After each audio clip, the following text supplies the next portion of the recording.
cette troisième vidéo pour la dernière affirmation de l'exercice 1 de géométrie dans l'espace du bac spécialité maths d'Asie du 11 juin 2025. On te dit la sphère de centre O et de rayon 1 rencontre la droite D en deux points distincts. On rappelle que la sphère de centre oméga et de rayon R est l'ensemble des points de l'espace situés à une distance r de oméga. Quand tu étais tout petit, on t'a appris qu'un cercle, dans le plan, c'était un ensemble de points qui étaient tous situés à la même distance d'un autre point qu'on appelait le centre du cercle. Et cette distance est le rayon du cercle. Eh bien, on a la même chose dans l'espace, sauf qu'au lieu d'avoir un cercle, ce coup-ci, ça nous fait une sphère. Donc là, on te parle de la sphère de centre O et de rayon 1. Donc, qu'est-ce que la sphère de centre O et de rayon 1?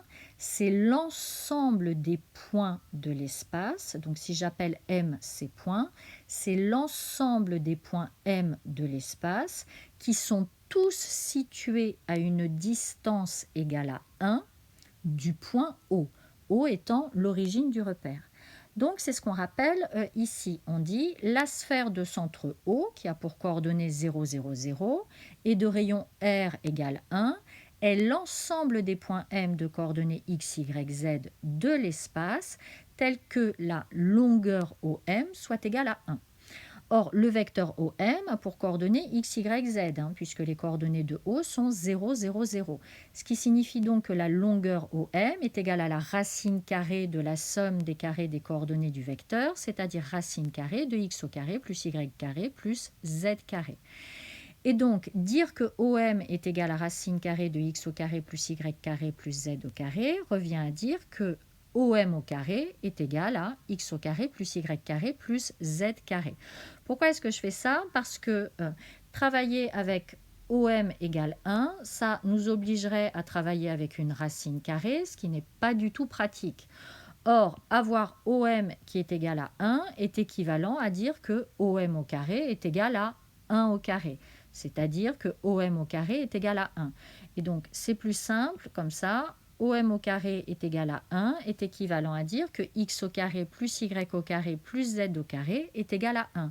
Et donc là, ça nous permet d'avoir une équation cartésienne de la sphère de centre O et de rayon 1. Et donc maintenant, je te rappelle que dans l'affirmation, on te dit que la droite D et la sphère, en fait, ont deux points d'intersection distincts. Donc, on va chercher si effectivement la droite D et la sphère ont ou pas des points d'intersection. Et on fait exactement comme on s'y prend quand on cherche l'intersection entre une droite et un plan. Et donc, on va résoudre un système et voir si ce système admet ou pas des solutions. Système qui est composé des équations paramétriques de la représentation paramétrique de la droite D qui nous a été donnée et équation cartésienne de la sphère qu'on vient de déterminer. Donc, on va faire comme d'habitude, c'est-à-dire que dans x au carré plus y au carré plus z au carré égale 1, on va remplacer x par 1 plus t, y par 2t et z par moins t. Donc, tu dis, on résout l'équation grand E, et justement, cette équation, c'est l'équation où on remplace x, y, z dans l'équation cartésienne de la sphère par 1 plus t, 2t et moins t. Ensuite, tu vas à la ligne et tu dis E équivaut. D'accord? Attention à la rédaction. On est obligé de rédiger comme ça si on ne veut pas se taper le système tout le long. D'accord? Mais il faut bien que tu donnes un nom à cette équation.